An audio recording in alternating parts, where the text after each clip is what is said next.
What's up everybody and welcome back. In today's video, we will be going over some books that I will be sending to my presser and then sending to CGC to be slabbed, and also some mail that came in recently. So if you like this kind of content, consider hitting subscribe, making a comment, liking the video, and also following me on Instagram at M.O.N Comics. I post regularly there and will feature the books that are talked about on this channel. So sitting in front of me are 4 books that I will be submitting to my presser and then eventually being graded by CGC. These are just books that I would like to get slabbed myself. I really enjoy the art and I really would like to add these books graded to my collection. I've already read the stories just to have them in a slab and that I can display somewhere when I finally get my new setup going. So let's take a look at those books now. Up first, we have Amazing Spider-Man number 38. This one was purchased off of Robot Monster Island on Whatnot,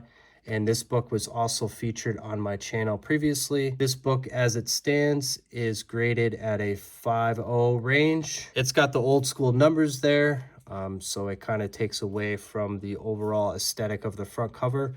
It doesn't really bother me too much, but most importantly, the biggest noticeable defects are some color tanning on the side, and there's some damage to the staples right there, and also some damage to the overall spine. But I do believe with a press and clean, I can probably get a grade bump on this one, but just to have this one slabbed in my collection is going to be fantastic. Up next, we have Amazing Spider-Man number 44. This is the second appearance of Lizard. This one was also talked about on my channel on my most recent video, if you'd like to go check that out. It does have a lot of noticeable defects.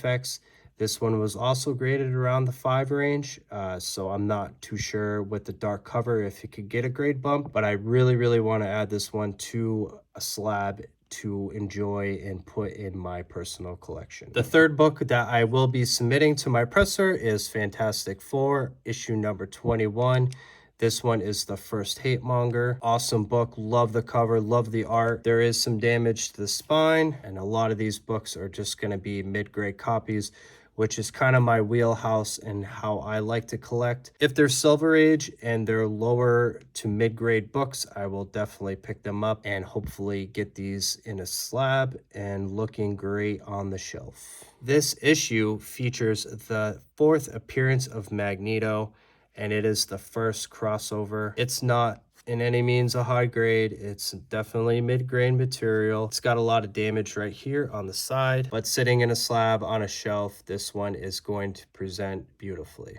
Some recent purchases that came through the mail were actually from my good friend Brandon over at M.O.N Comics. He was selling some books on Facebook. I saw a book that's already in my personal collection. This one is Amazing Spider-Man number 136. It is graded a 8.0 by CGC. I wanted to get a reader's copy of this book just so I could read the story.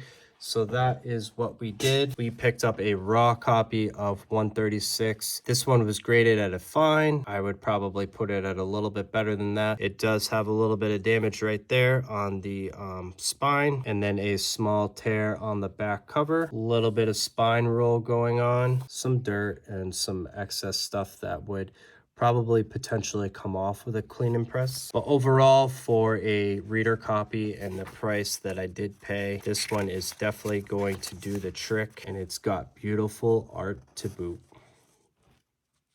The next book that was picked up is Spawn number 9. This is the first Angela. Spawn isn't a huge focus for me, but I do kind of tend to pick up copies when I do see them. They bring up a lot of nostalgia for me as a kid. I'm sure I've had this book growing up. I just don't exactly remember it. So this one has a really nice cover. Angela is featured right there. It's very detailed. There's a lot going on, and I just love it. Every time I've seen this book in the past, I've always tend to gravitate towards it. So owning this copy finally is definitely a win in my book, and I'm sure it's going to have a great story go along with having this book in my collection. So thank you to everybody for tuning in. I recently joined a big community, and I wanted to do a quick shout out to all the members in that community. This goes out to Ricky, Rohan, Big B, Brandon, M.O.N Comics, Collecting Casually, Ryan, the Colossus, Dan, JP, Mike from Lunch Money Comics, Travis, and What's on the Comic Rack. You guys are definitely gonna push me to collect and show my collection on YouTube throughout 2024 and pick up the books that I've always wanted. So thank you everybody for tuning in, and we will see you on the next video.